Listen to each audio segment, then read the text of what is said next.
Hi, this is Dave Douglas, and that is the music of Patricia Brennan, pitched percussion player, improviser, composer, originally from Veracruz, Mexico. And I'm going to be talking to her about her latest record, Makishti, on the Valley of Search label, as well as her path to percussion and sound, her work with electronics. We get into a lot of really interesting inspirations and influences and names. So, really hope you enjoy this episode. Come get all the episodes and the whole catalog of everything we do at Greenleaf Music, including A Noise from the Deep, all the episodes, but also join us as a member and get the entire catalog. It's greenleafmusic.com. And thank you so much for listening. And here is a little more music by Patricia Brennan.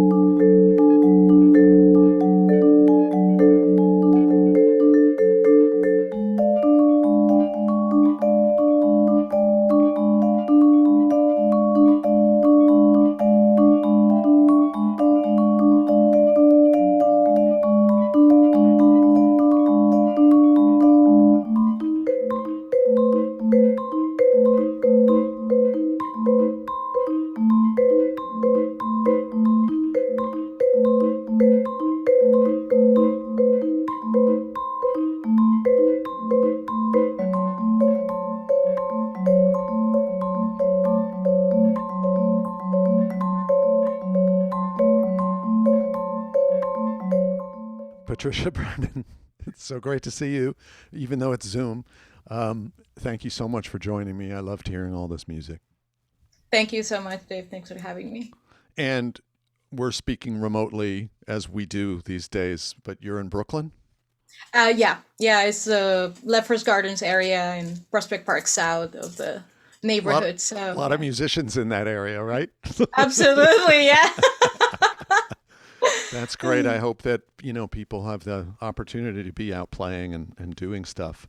Yeah. Um, I usually, well, not usually. I guess it's every musician is so unique, and of course you're no different. But I like to ask people about their early experiences in music. That I always feel like as a child, there's something mystical about how one finds one way to loving music and being involved in it. I know in Veracruz, where you're from, there must be some very passionate memories that you have. Yeah, definitely. I think it's just since I have recollection of any experience, it's always music in the Mm. street, outside my mom's store. We were in the downtown area, so there's marimba playing. There's like the guys, carrying the marimba around, and they just, park in front of whatever restaurants, stores, cars, doesn't matter where it is, and they just start playing from Cuban son groups to son jarocho and mariachi, and like so it's like very rich musical experience, but also within my family, my paternal grandmother was a concert pianist. So Mm. inside the house, I used to see her practice, and eventually, I think I used to go over and try to play the keys like in the higher register, and sometimes she will be a little annoyed by that, but I Hmm. think eventually that led for me to starting actual music lessons. Wow. And I was lucky too that in that town there's a conservatory, so there's not that many music schools, well, at least at the time in the country in general, usually Mexico City or Jalapa, which is the capital of Veracruz. And now there's a few other conservatories too. But at the time, I was kind of lucky to have just a music school like 4 blocks away from my house. So that had a huge impact in my beginning in my musical journey. So. Wow.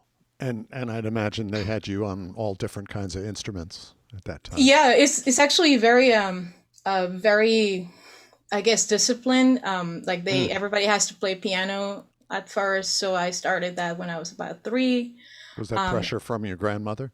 Yeah, I mean, well, Mm. actually, I just loved it. I was Uh-huh. really drawn to her Yeah. playing, and I just wanted to do that too. And I think I used to see her doing it. Every young child, like you see something and you just want to do it too. Right. So I think it started from that place, but also just the music around me. My dad also, it's an amateur Latin percussionist, so he Mm. used to rehearse at home with his band, and or Wow. we would go, and he will have me play with them sometimes just to, get me to do something in the when they were hanging out. So there was always that influence around me, and I kind of didn't know anything else. So I Wow. just asked actually to go to the music school and get piano lessons. And then by Yeah. the time you turn 6 and you start the elementary program, you have to choose a second instrument. So I chose percussion because my dad was a Wow. percussionist. Wow. That's so So great. so that's how I started. And it's like you take solfege, you take choir, orchestra, all this. It's like a very structured Yeah. school.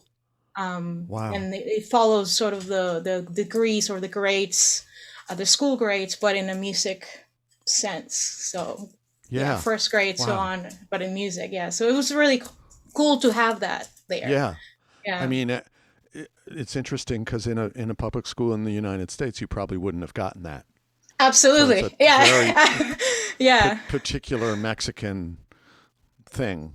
Yeah, it's Um, a kind of one of those things. Like it's the history of the country, it's particularly Veracruz. There's so many immigrants, yeah. so there were a lot of Polish teachers there, and like Wow. Cuban teachers, and they kind of bring their own, I guess, culture, musical culture, and also musical education culture, Yeah. and they kind of at particular at that time, I had Russian teachers, like piano teacher, and so it was like a very interesting Wow. community in the middle of Mexico. But Mexico City is like that too. The conservatories there work the same way, and so I'm very Yeah. thankful for that because it gave me a lot of foundation for many things. Wow. So That seems like a really particular Latin American thing. Like absolutely, so many yeah, countries have something like El Sistema or, yep, different, very, very Cuban musicians, very well educated. And yeah. um, that's wonderful. I mean, when would you say, how old were you when you, let's say, played your first gig? And you can Five, yeah. really? Yeah. What was the gig? It was a piano recital. So Oh, okay. they selected like a couple performers from the conservatory, and then they will do this special event. So this time it was at a place that now is a museum, I think, but it used to be the registry, where like Veracruz was the capital of Mexico.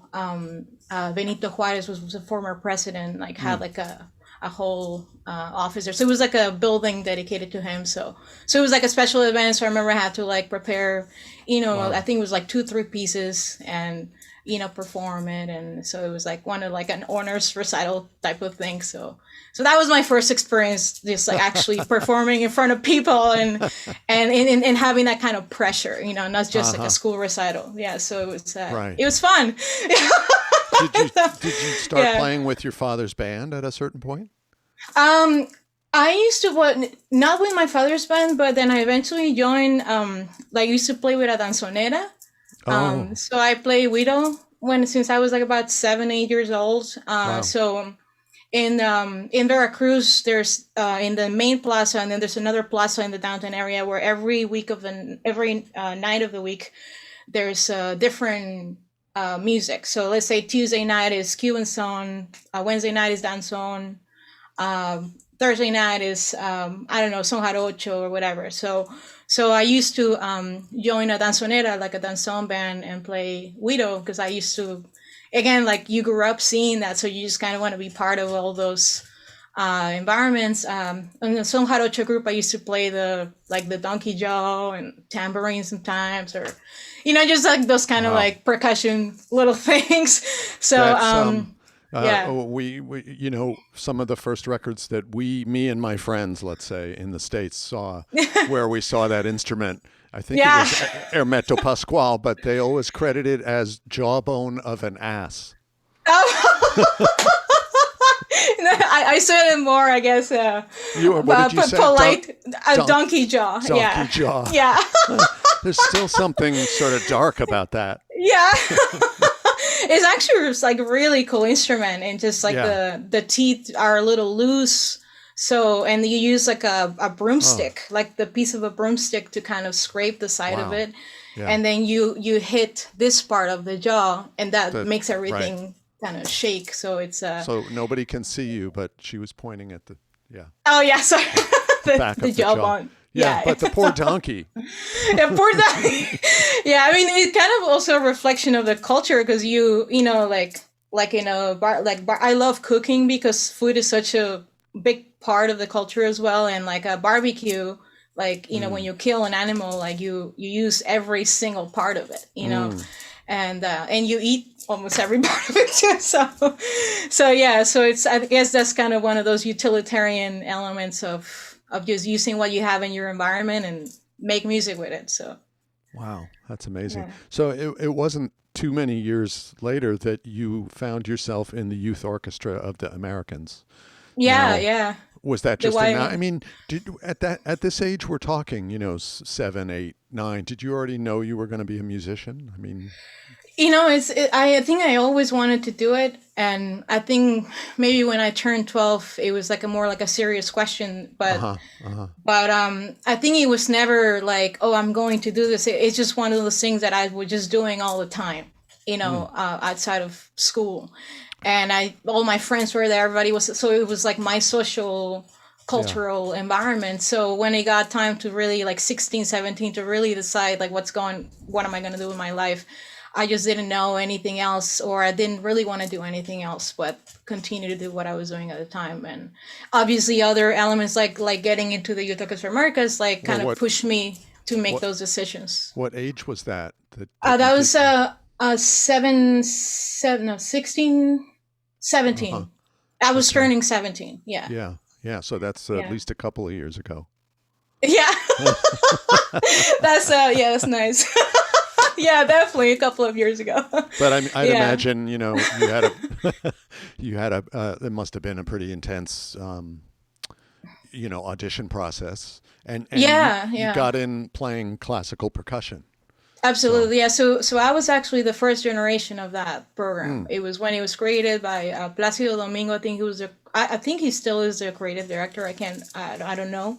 mm, But at the time, it was, and also I think Abreu from El Sistema from Venezuela was also his vision. So mm, there's a lot of a few key people that made this happen.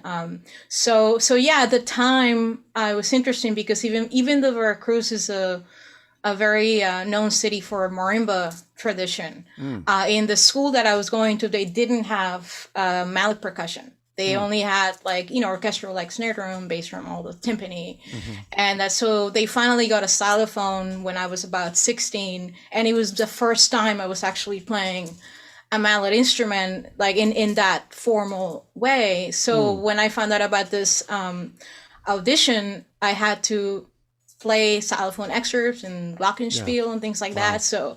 So it was one of those motivations to kind of get that part of my training together. So yeah, so the way it works, every country sends like a delegation, and so you Wow. audition locally, then you audition nationally, and then they send those auditions to the headquarters at a time we're here, I think Washington D.C. or something, and then they make Wow. a final selection of everybody in the continent. So it was a really cool experience. I Wow. did it Yeah. twice. That is So great. yeah, yeah. Fantastic. I want to just back up to something you said for a second. Can Hmm. you tell me a little bit about the marimba tradition in Veracruz? Yeah. What's that So music? I'm sorry. What is that music and what? Yeah. Yeah, so basically, so there's two different schools. There's the Chiapas school, so there's a lot of marimba tradition, like the Nanda Yapa families from that Mm, area. mm-hmm. It's like Mexican marimba, like three people on an instrument, where usually it's divided, where like there's two, a melody one, melody two, harmony, and bass. So each person has that role in the instrument. So I guess the difference, Veracruz is the same as far as how it operates, but the difference is the repertoire. Oh, It's just the traditional songs from those two different areas. And also in Yeah. Veracruz, you start to hear more like Cuban songs Mm. on the marimba being played, or kind of, other more popular songs that Wow. people are used to in the region, or son jarocho songs or things like that are particularly of Veracruz. But the role is usually the same. Like you'll have a bass player, Right.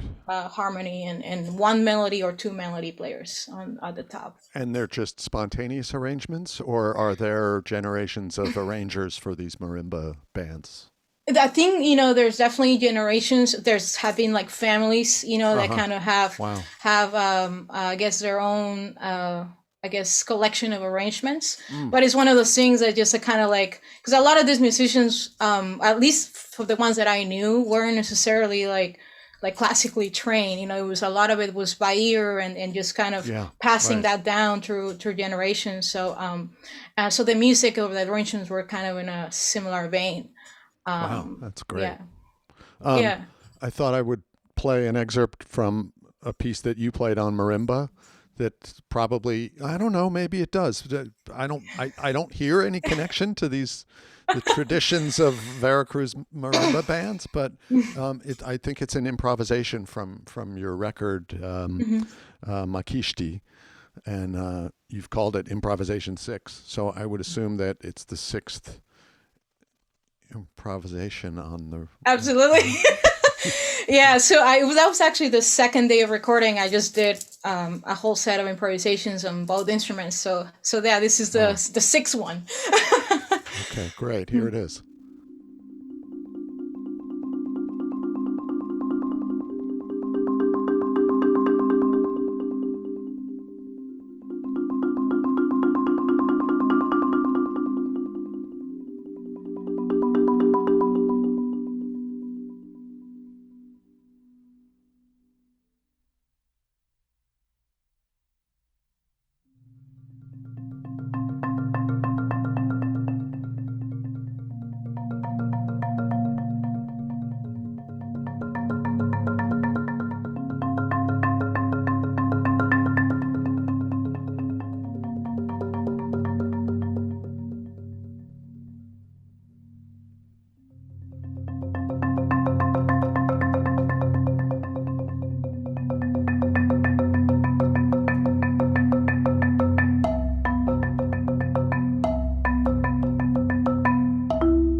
Beautiful piece. It's great music. What an instrument, huh?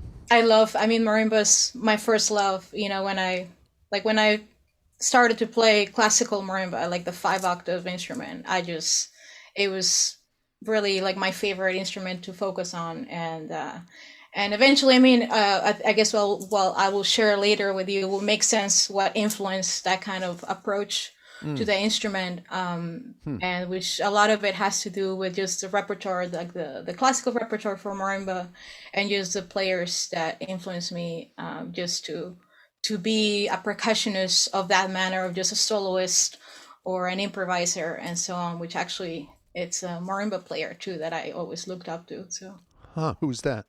Keiko Abe, which is Oh, a wow. Japanese marimbist, which actually is like one of the most legendary marimba players, because it's because of her that even the 5 octave marimba exists.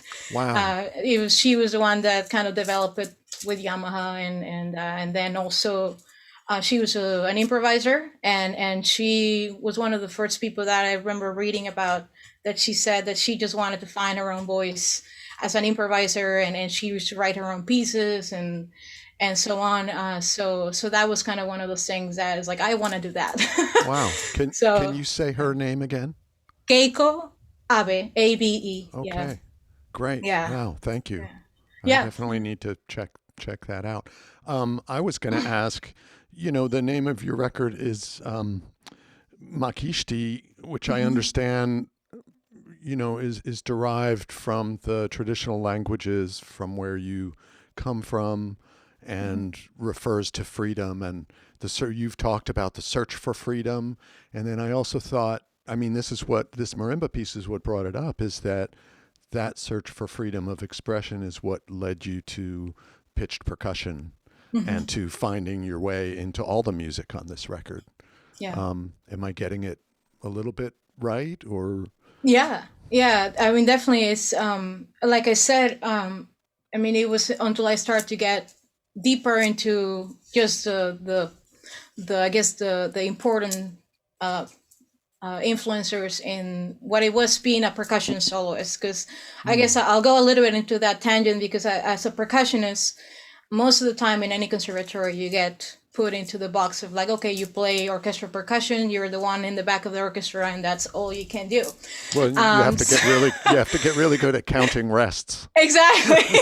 or a timpani player, right? So I mean, obviously I loved that music and I loved that role, and actually my last job before I moved out of Mexico, I was a fifth timpanist. I mean, assistant timpanist, fifth percussionist. So I love that. I love being, an orchestral percussionist, but I also wanted to feel like a violinist feels, playing a concerto or playing a solo recital, and as a percussionist as well. So that's when I started to research and get to know these other players like Keiko Abe and all the people that she influenced, like Evelyn Glennie, a Scottish percussionist that brought percussion to the forefront and were more of an individual, and not only as far as repertoire, but also individual voices in their instruments. So that's where the sort of that search, I guess, began. And also they all happen to improvise on their concerts. So the connection to improvisation in that way, not necessarily just jazz, but just improvisation and finding your own language while you do that. That was sort of the key elements that I just kept searching and still trying to look for when I touch my instrument. So yeah. But how does that word makishti relate to that? Yeah, so makishti, I made up that word based on the Nahuatl word makixtia.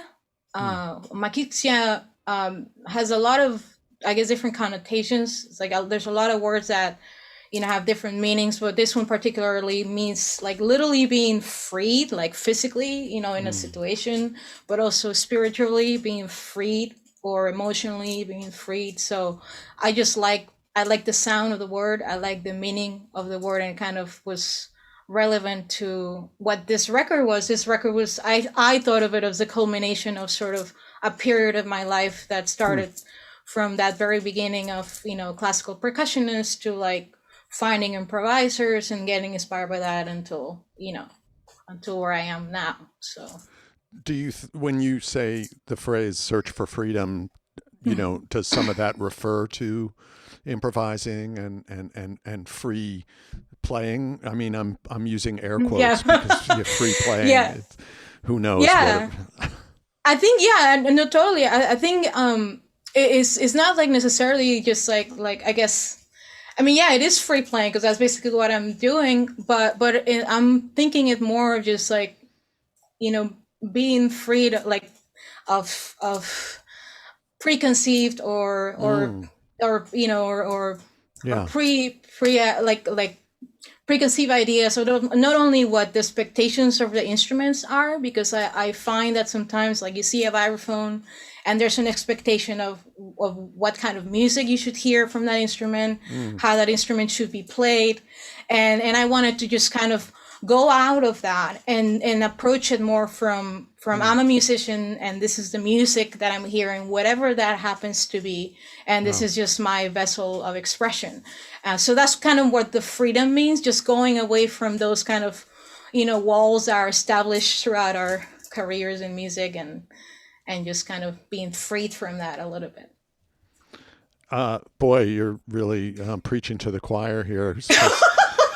Speaking as a trumpet player, yes. Boy, if people don't, I mean, every instrument deals with that, and there's like, oh, you must play that way and sound that way, and it's like, well, right, yeah. And then in my case, sometimes people are really, oh, I didn't think it would be like that. Wow, and some people are like, Oh, I didn't think it Yeah, would be like that. absolutely. Yeah, yeah. Wow.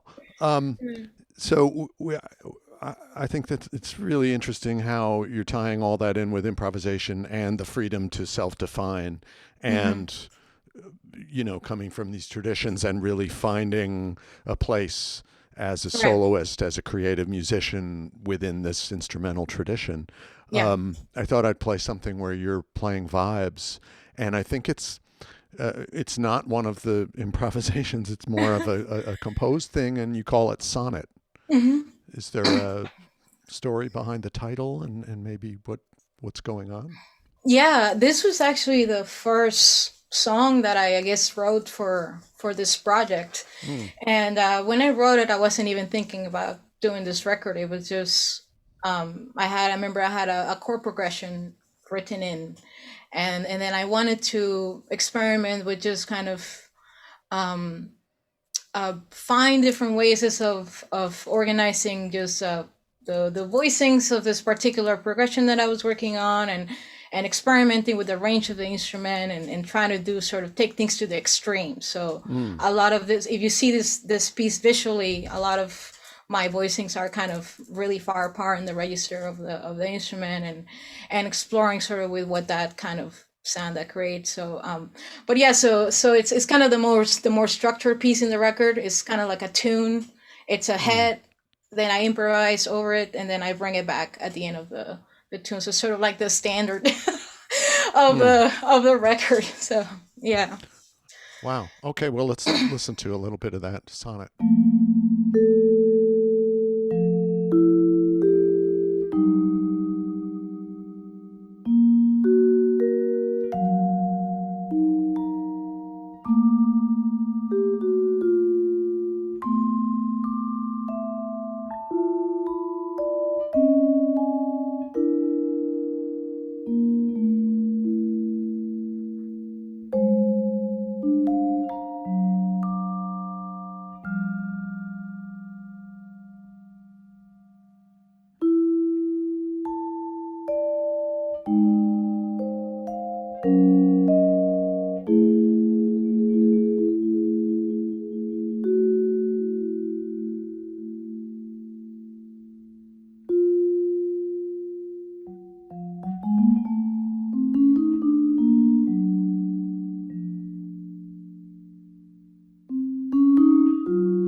You got such a beautiful sound on that. I mean, I know a lot of that is your touch, but where did you record this?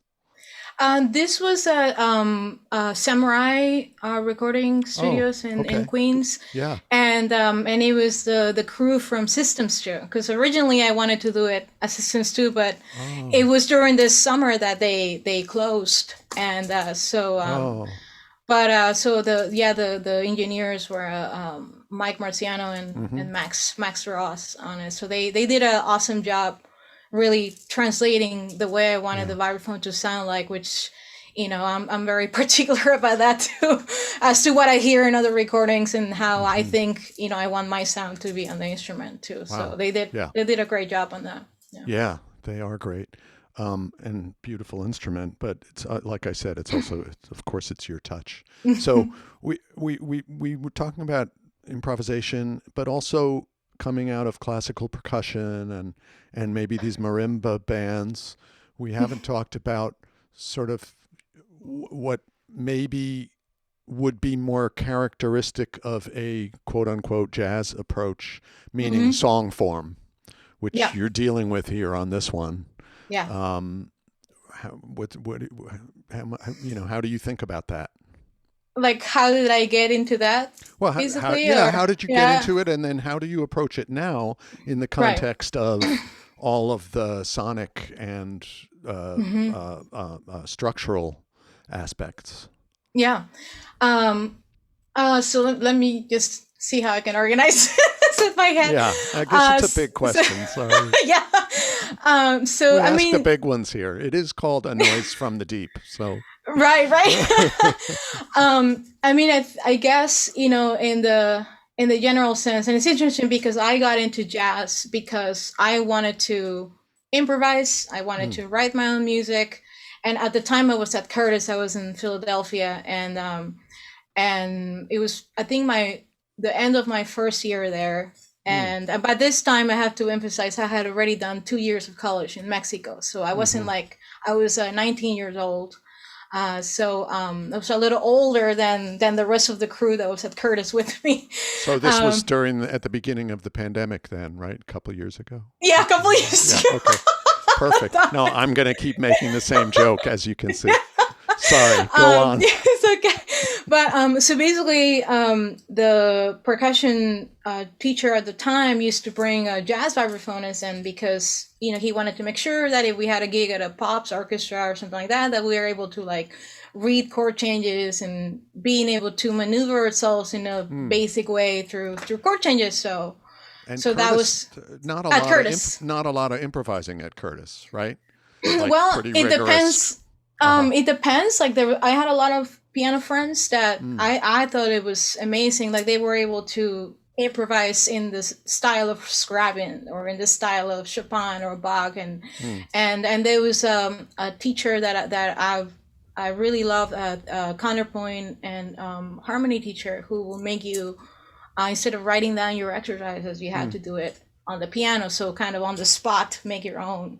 counterpoint exercise. And so I always saw those little elements as opportunities for improvising and Mm-hmm. kind of working that muscle. So, Mm. but yeah, and the pianists were a great inspiration for me because I was like, I want to be able to do that, to Mm. improvise in the language of Mina Romiki, which is a marimba composer, or in Mm. the, so that was one of the initial, improvisation seeds. But anyway, so eventually that led me to, well, I guess I should study jazz because that's sort of, what formally is going to train me to be able to do that. Mm. So that was sort of the beginning of that journey. And especially in Philly, it was a very, I guess, traditional approach, Mm-hmm. like learning, tunes and making sure that I practice my 2-5-1s and, and do all of What those what things. what's a 251? What's it? Right, good question. It would always be a dark secret, I guess. Okay. But you studied it. Let's just leave it there. Yeah. Right, But but yeah, all kidding aside, that is the nuts and bolts, the basic vocabulary exactly. of Yeah. song and of Yeah. forms and structures. So Yeah. yeah. And I think it was from there because I mean I always, I guess, I wouldn't say struggle, but I would say I always had the question in my mind because what I started to identify is the idea of what the tradition is, what language is, and what does that mean to me as an improviser. Mm. I will try to connect more towards the emotional aspect of the improviser. So if I was transcribing, let's say, a Charlie Parker solo, Hmm. I wanted to connect first as to why he was playing certain gestures, because sometimes it almost sounds like a gesture, let alone trying to pick up what notes he was playing, but more like it was almost an expression of yearn or an expression of something bigger than just trying to literally figure out what notes he was trying to play. So I was trying to connect to that more at first, Mm. and then I was drawn more to improvisers that will improvise from a melodic perspective more than a harmonic perspective, just kind of almost using the melody of the tune Mm. and really making sure that's always the center or the heart of your improvisation, instead of just like, okay, the solo begins and I'm just going to play changes and Mm. who knows what tune it is. And then come back to the head. So I was kind of more attracted to those kind of improvisers, Mm. and I guess that brings me to the other part of the question, which is kind of being guided by melody and song rather than chord changes. I don't know if that makes sense, but That totally makes sense. Yeah. yeah. So sonnet is one of those pieces where it's inspired sort of by that thought process.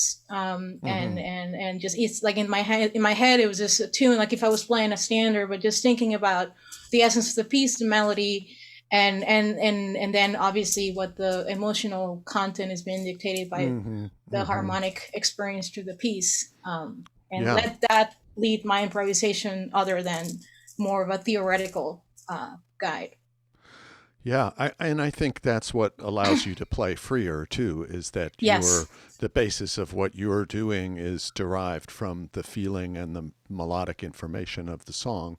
I mean, you're certainly aware of the harmonic movement, but you're not Hmm. basing all your actions and decisions on the functioning of those moving chords. Absolutely. And I And think a lot yeah. of a lot of great players obviously think that way. And Yeah. so many great improvising jazz musicians would say, "Oh, I'm never thinking about the chords Yeah. Yeah. when I'm up there." Yeah, you got to learn all that and Right. forget it. Is I forget. a favorite Right. jazz trope of Right. thing that Right. people Right. say. Yeah. So. I like that. That's really great, and I'm sure that that's something that you apply to other music that you play. I know that you play music by all sorts of different composers these days. You're in like 5 million bands, Yeah. and Yeah. Yeah. actually, we have this project in common that is just getting off the ground, and it's super Yeah. interesting to write for you, Hmm. and just see what happens in the different spaces, and also to play a piece that you wrote, um, that I can almost play, and it's wonderful. Yeah. I wanted to just to jump just a little bit. You're on this label called Valley of Search, Hmm. and it's like not a lot of different artists on there, and it began as a sort of an archival label. So what is your connection to Valley of Search?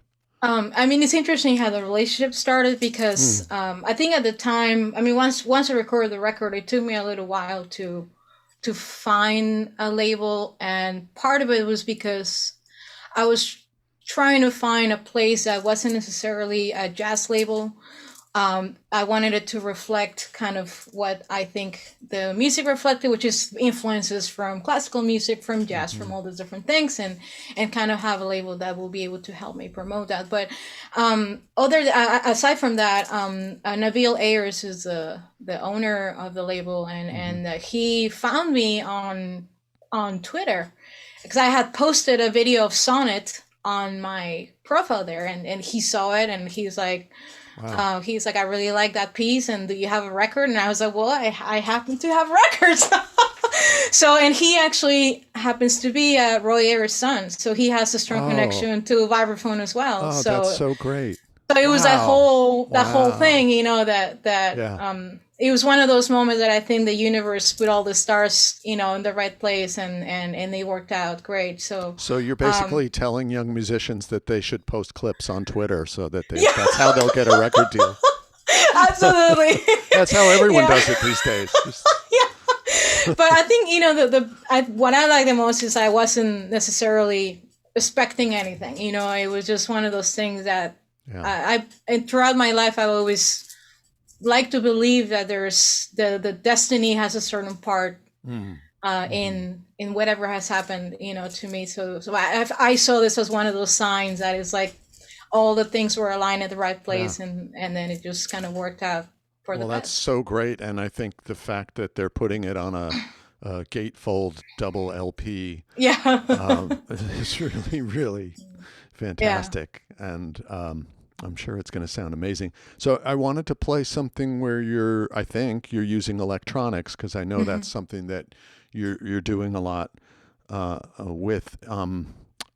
I'm not sure what you're using on this, but I'll just play an excerpt from your piece "Away from Us." Yeah, sure. Yeah. So this piece is actually completely bowed. I'm Oh, using oh, it's not uh electronic. I was no, no, wrong. no. It is electronic. Yeah. Oh, So phew. it's bowed with electronics, Okay. and I think um the inspiration for this piece, one of my favorite composers is Ligeti, and his orchestral pieces, like Atmosphere. I mean, they're very Yeah. known, and my goal They was to should kind be. of make. They should be more known, but yes, they're Yeah. known. One of my goals with this piece was to kind of create that sort of orchestral, uh, a deep sound that you can get when the entire orchestra is creating sort of that big hum, Hmm. or like a church organ. And part of the reason of my use of electronics is to express sort of sounds that I hear that I can't necessarily get by playing the vibraphone in a traditional way. Mm. So in this case, I'm using, I think it was a combination of some kind of delay and another effect, like some kind of reverb, and I just kind of mess around with that Yeah. a little bit in a live performance. It's not post production, so it's all Hmm. done at Hmm. once. So you have uh, foot pedals. That's how you. exactly, yeah. And Yeah. then each bar has a pickup connected to a mixer, and then the mixer goes through Wow. the pedals. And in this particular record, I did it through an amp, so the amp was mic'd Mm. just to Hmm. kind of get a different Yeah. sense of it, different type of Didn't sound. didn't didn't Ligeti describe that sound? It was something coming from his child. It was like something like spider webs and church bells or something. Cloud. I can't. I wish I could I try, remember. There's a I try to remember. wonderful Yeah, interview where he describes what you're talking about. yeah, That yeah. I know what you big. mean. Yeah, I Anyway. just love that. Being an orchestra percussionist, and especially when I used to play Mm. timpani and being in the center, like kind of the heart of the orchestra, and Hmm. feeling that hum like Yeah. in your belly. I just Yeah. love that Absolutely. feeling. So Wow. yeah. All right. Here it is.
So that's the song "Away from Us."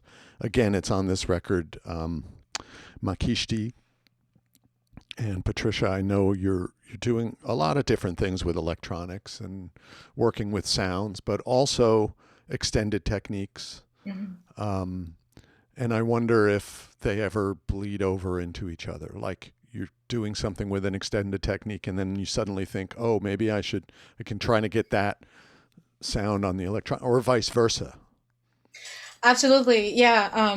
I think it's the goal is playing around with texture, and I think that's just my percussionist heart, speaking through the instrument. But definitely, there's sort of that back and forth feedback where maybe I hear something on a effect, and then I try to recreate it physically on the instrument, or vice versa. I start with some kind of a extended technique and then kind of develop it more to a particular effect that I can only get that sound with that kind of combination. Mm. So yeah, so I mean it's like the bending pitch, for example. Bending pitch is something that I use in the record, Hmm. and I can use that manually. And actually, when I play that piece for people, sometimes they think I'm doing it with a pedal, but I was like, no, that's actually totally manual. But I do enhance it with like some kind of a reverb, which kind of brings it up a little bit more. Uh-huh. Uh-huh. So there's always that constant play between the use of extended techniques and the combination of the live use of pedals to kind of enhance it or extend it or manipulate it or whatever. Mm. So Do you feel like there's a difference between the rig that you would bring to a gig and what's available to you, say, in a studio? uh, I think, well, I like to just work with things that I have explored or kind of done Hmm. my little scientific research behind Yeah. it. Right. But I'm not. I mean, I actually haven't had the experience of just like going to the studio and just Mm. grabbing a pedal from there and like let's see what this does. I see. But I would Yeah. love to do that too, just to kind of because I'm sure it's a different experience and just trying to play with whatever you're getting and improvise with whatever you're getting and Yeah. yeah. I was thinking maybe like in your home studio with Ableton or something, you know, Yeah, work. But it sounds like it's mostly a live yeah, situation for you. yeah. I haven't really explored doing like post production things, or Yeah. include. I mean, it's still a work in progress. So, and I'm still adding, kind of pedals to my gear and switching it around, and depending on what I'm hearing that particular moment, I try to look for it or trying to find a pedal Hmm. that will represent the type of sound. I try to be careful to always come from a place where I'm hearing that Mm. rather than the other way around where Yeah. I'm getting all these options and then I feel like sometimes it could be like we could get a little lost in that, Right. you know. Right. So it's Yeah. more like if I buy a pedal, it's because I'm looking for a particular thing that I'm trying to do, Hmm. and I think that pedal could help me do that, So let me Yeah. see if that Wow. works. That's great. Um, do you prefer then when you go to a gig to be playing through an amp? Or I mean, I guess it Yes. you do. Yes, and I learned that by the hard way, I guess, because I can connect directly to the oh my god, spacing out Through the like PA, you the mean? PA, yeah. Yeah. But I just it's very important for me to be able to interact with whatever's coming out of the of on the other Ah, end, right. and sometimes for the PA, it's really hard to hear that or really hard to feel it, So Right. because it's not And so much you may not be in control. Once it's in the exactly. house amplification, it's in someone else's hands. Exactly. Yeah. And I've learned it the hard way for Hmm. sure. Interesting. But so yeah, I always prefer an amp and just to kind of have it sort of close to me so I can again, control things and but also I can hear everything that's going on because it's a constant feedback and a lot of the improvisations in the record that use pedals is kind of using that as part of the improvisational content rather than I'm just gonna play the same way and I'm just gonna switch the way it sounds. Right. So yeah. So then with the vibraphone, you're obviously not like putting microphones and plugging them into the amp. It must be you're using the pickup. Exactly. Yeah. Each Uh-huh. bar, I have this system where each bar has a Has its glued own pickup pickup. to it. Yeah. Yeah. Yeah. And then the sound quality is good enough with that? Oh yeah. Yeah. Oh. I really like it. With this system. It's actually has been around. It's called a K&K Mhm. system, sound system. It's a company that also does pickups for their I instruments, see. Oh, that's great. and I've seen it around. Even other vibraphonists use it for a long time. But Yeah. I think most of the time it's used as an amplification, like in a gig or whatever. Well, Just right. kind And of then if you're playing with a loud band, you're not going to have exactly, any problems either with feedback or not being able to hear yourself. It's one exactly. or the And other. recording wise is great because Huh. recording wise it goes directly to the console, Yeah. and the signal is so clean. There's no Uh, bleed from like you're not getting nasty trumpet sounds in your yeah. in your file. Totally. But actually, I found a huge difference, like the records that I've done after Uh-huh. I got the system. Yeah. So usually I combine the clean line with a room sound from the overhead mics and Great. so on, Yeah. and it just the final sound is which is what I did in my solo record as well. It sounds really really full and rich, Uh-huh. and which is what I usually look for. So you gave some of the stems of this record to an electronic artist named Arcturi, Hmm. and he did I don't know if it's called a remix. He calls it Makishti Prismatic, Yeah, uh, and it's beautiful. And I love it. it's, I mean, I guess it's appearing alongside the record. This is, the label Valley of Search put this together and made it happen, right? Yeah, so this is was kind of like a it was kind of a way to give another boost, to the record, because this came out, I think, I'm trying to remember, November of last year, so Of, kind of of, recent. of 2020 or 20, 2021? 2021, I yeah. see. Yeah, so it was the Makishi, the record came out in January 2021, and then Makishi Prismatic came in November. Hmm. And I think the whole name represents just sort of the kaleidoscopic aspect of this piece and kind of using the whole record as an inspiration. For what I understand, so actually Arctura is my husband, Noel Brennan. He's a turntablist, and that's his turntablist name.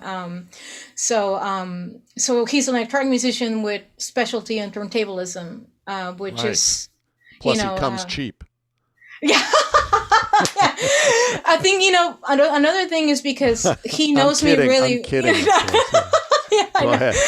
He he knows he you really knows well. me Yeah. he knows me really well, and also knows my, like, he was there when I made that record. He Hmm. was Hmm. present in the session, and knows, everything, and I thought it would be, easier than having to not only explain the musical aspect to somebody, but also to get them to explain the source of where that whole thing came from. And also, I just really love his work as an electronic musician, and so I Yeah. knew he was going to do something cool, and he did. Yeah. Well, can we listen to a little bit of it? Yeah. So this is the piece called Prismatic, or is the name Makishti Prismatic? Makishi Prismatic. Yeah. Okay, beautiful.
So that's Arcturi, also known as Noel Brennan, uh, the electronic music artist. It's really great what he did with it. And boy, yeah, I bet you that gives you ideas for next projects.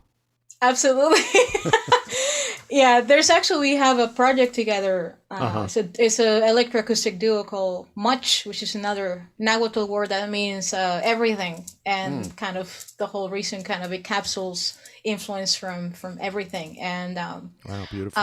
yeah, so we kind of do a little combination of kind of what that piece is of live performance of vibraphone, effects and some live production things via Ableton and things like that. So yeah, That's great. Um, it would also make travel relatively easy.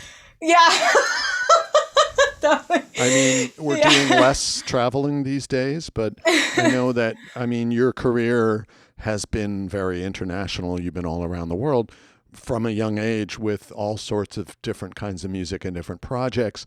I noticed that I can't remember what I saw, but that you had done something, maybe an interview or a chat or something with the vibraphonist from the UK, Corey Mwamba.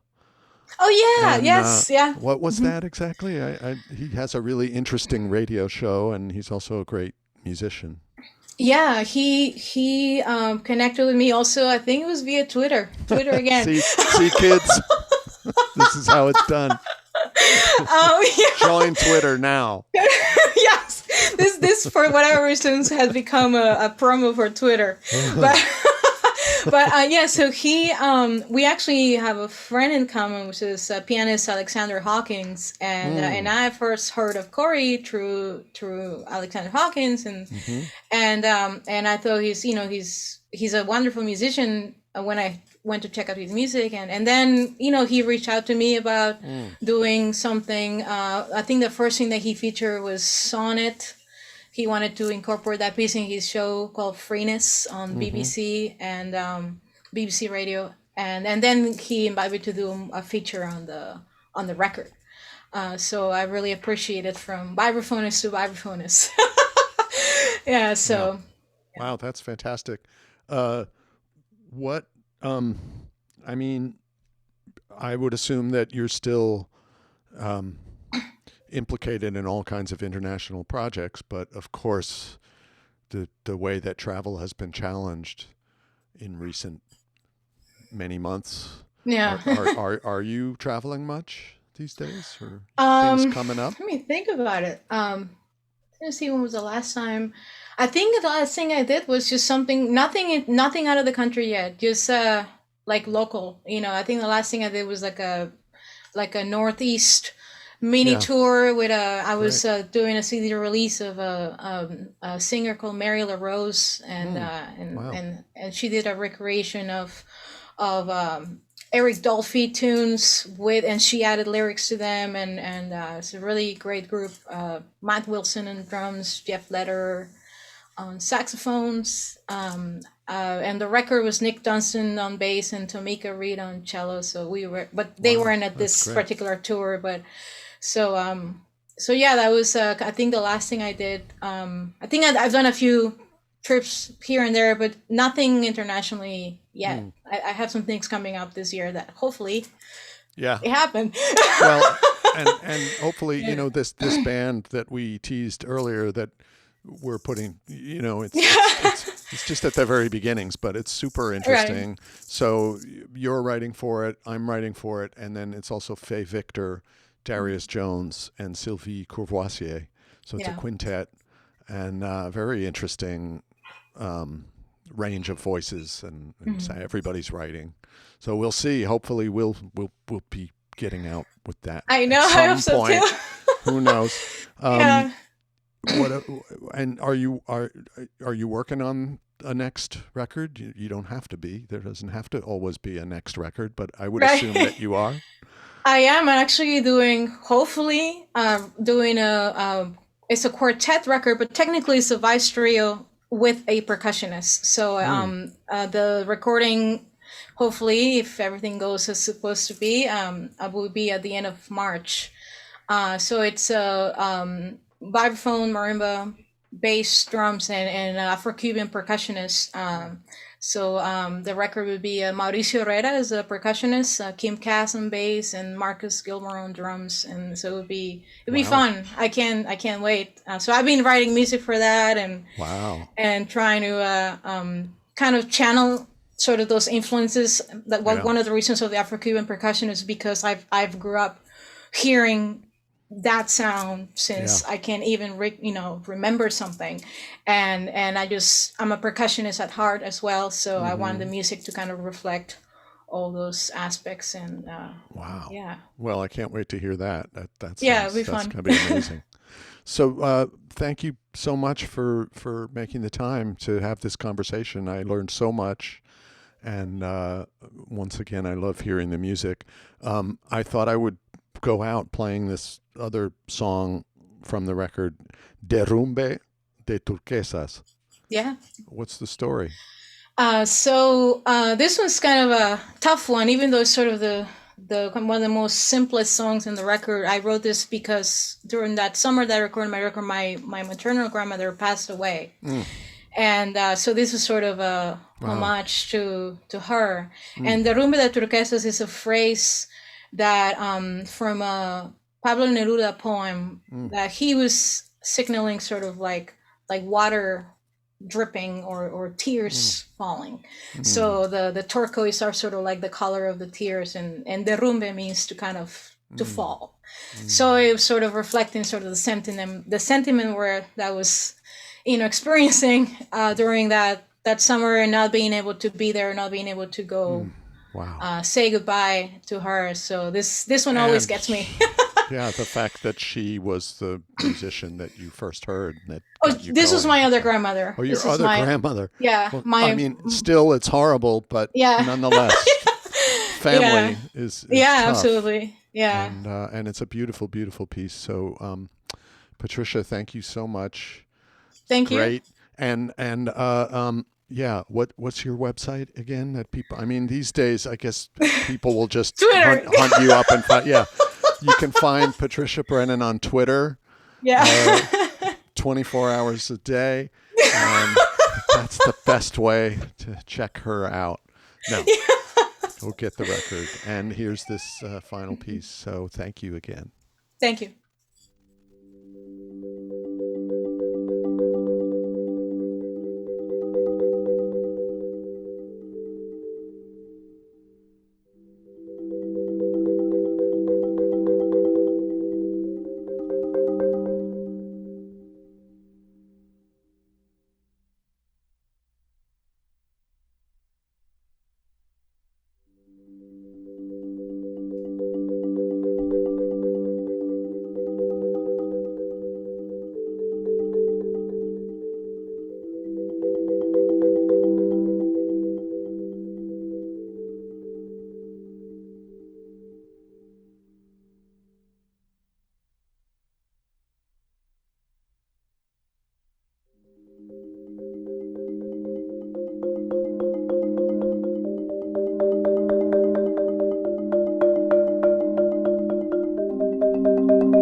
Thank you so much for listening. That was the music of Patricia Brennan, and this is A Noise from the Deep, the Greenleaf Music Podcast. I'm Dave Douglas.